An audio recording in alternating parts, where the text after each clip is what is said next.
Olá, meus irmãos, a paz do Senhor Jesus, bom dia, boa tarde, boa noite. Não sei a hora que você está assistindo esse vídeo, mas eu quero deixar para você uma pequena palavra de Deus para o seu coração. Mateus capítulo 8, do versículo 1 ao versículo 4 vai dizer: E descendo ele do monte, seguiu-o uma grande multidão. E eis que veio um leproso e o adorou, dizendo: Senhor, se quiseres, pode tornar-me limpo. E Jesus, estendendo a mão, tocou-o, dizendo: Quero, seja limpo. E logo ficou curado e purificado da sua lepra. Disse-lhe então Jesus: Olha, não o digas a ninguém, mas vai, mostra-te ao sacerdote e apresenta a oferta que Moisés determinou para lhe servir de testemunho. Irmãos, essa palavra é uma palavra bastante interessante, porque Jesus, ele até então estava desde o capítulo 5 de Moisés ditando o sermão da montanha. Jesus estava falando sobre as bem-aventuranças, as beatitudes, não é verdade? Jesus estava falando sobre o tesouro do céu. Jesus falou sobre os discípulos serem o sal da terra e a luz do mundo, o cumprimento das leis e dos profetas. Bastante coisa Jesus falou. Jesus falou sobre o evangelho puro. Jesus explicou sobre o evangelho puro. O que é o evangelho? Lá no capítulo 5, versículo 44, vai dizer, ouviste o que foi dito, amarás o teu próximo e aborrecerás o teu inimigo. Eu, porém, vos digo, amai aos vossos inimigos. Bendizei os que maldizem, fazei bem aos que vos odeiam e orai pelos que vos maltratam e vos perseguem. Olha que interessante. Jesus, ele está mostrando o verdadeiro evangelho.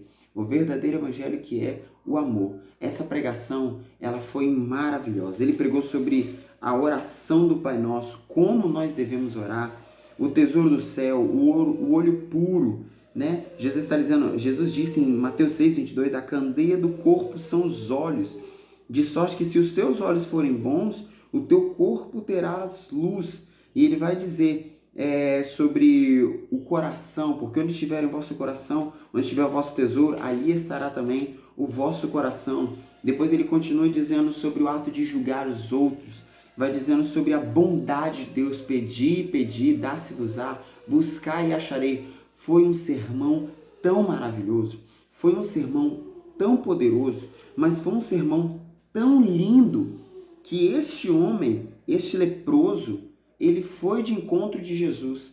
Ele ouviu, provavelmente, a gente não sabe se ele ouviu ou não esse sermão, mas eu creio que ele ouviu esse sermão. E ao ouvir esse sermão, ele acompanhou Jesus de longe e esperou Jesus descer do monte. Porque no capítulo 8, versículo 1 vai dizendo, descendo ele do monte, ou seja, depois que ele terminou esse sermão, acompanhava uma grande multidão.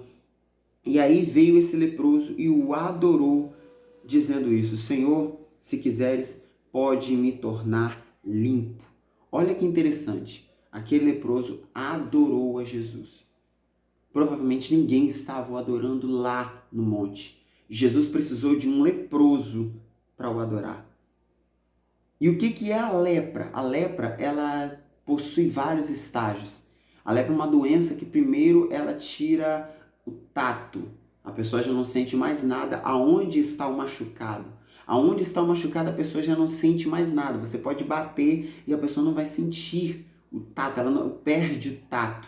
Ela perde o tato. Depois, ela perde a cor. A pessoa fica anêmica. E, por fim, ela vai perdendo os pedaços do seu corpo. Perde dedo, perde mão, depois perde braço, perde pé, perde perna. Depois vai perdendo cada pedaço do seu órgão. É uma doença, assim, triste. É uma doença em detrimento da saúde da pessoa e acaba com qualquer um. E quando aquele homem chegou diante de Jesus, ele estava dizendo, Senhor, eu preciso ser purificado. Mas eu só sou purificado se o Senhor quiser. Sabe o que aquele homem estava dizendo? Senhor, se o Senhor me curar, eu te adoro. Se o Senhor não me curar, eu te adoro do mesmo jeito.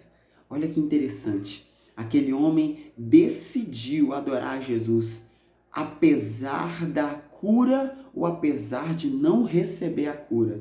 E olha o que Jesus faz. Jesus vai lá e purifica ele. E aí então Jesus chega para ele e fala, olha, não diz a ninguém, mas vai e mostra ao sacerdote, apresenta a oferta que Moisés determinou para lhe servir de testemunho. O que é isso? Isso é descrito também lá em Levítico.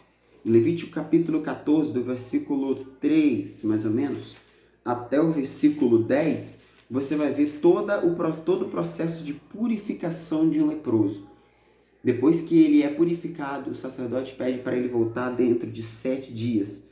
Depois que o sacerdote fez o sacrifício certinho, tem que voltar depois de 7 dias. E aí depois de 7 dias que ele retorna, aí o que acontece?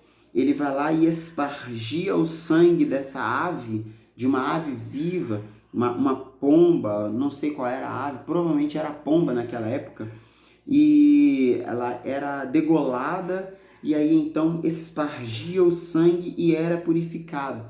E aí depois daquele momento, ele tinha que retirar todos os pelos do seu corpo, ele tinha que se depilar por completo. Rapava a cabeça, rapava a barba, rapava até a sobrancelha. Ele ficava limpo, por quê? Porque talvez a doença poderia chegar nos poros dos seus cabelos, então ele tinha que ser completamente purificado. Era um banho que ele tomava. O que eu entendo com isso? A lepra talvez possa estar tirando a vida de muitas pessoas na atualidade. Tem muitos cristãos que acabaram perdendo o brilho do Espírito Santo, porque a lepra tira a cor do corpo, perde o brilho do Espírito Santo. E o pior não é isso, depois já não passa a sentir mais nada, talvez não sente mais Deus, porque o tato está comprometido, já não sente mais nada. E aí vai perdendo os membros do corpo, vai perdendo a graça, vai perdendo vai perdendo a pureza. Talvez você está leproso, já perdeu o brilho do Espírito Santo, já perdeu a presença, já não sente mais a presença de Deus na sua vida. O culto está rolando e você não sente nada. Já perdeu a pureza do seu corpo, está perdendo aos poucos. O tempo do Espírito Santo já vai se sujando aos poucos. Mas Jesus ele está vindo para te curar e você vai ter um banho de purificação para servir de testemunho. Muitos vão olhar, depois muitos olharam para aquele leproso e disseram: nossa, verdadeiramente ele está curado, porque ele está limpo, porque ele está liso, ele está completamente puro, ele está purificado. Deus ele vai te dar um banho de purificação. Receba essa palavra. Que Deus abençoe o seu dia, que Deus abençoe a sua semana, que Deus abençoe a sua noite. Eu não sei qual é o momento que você está vendo esse vídeo, mas que Deus possa te abençoar poderosamente através dessa palavra. Que Deus abençoe. Amém?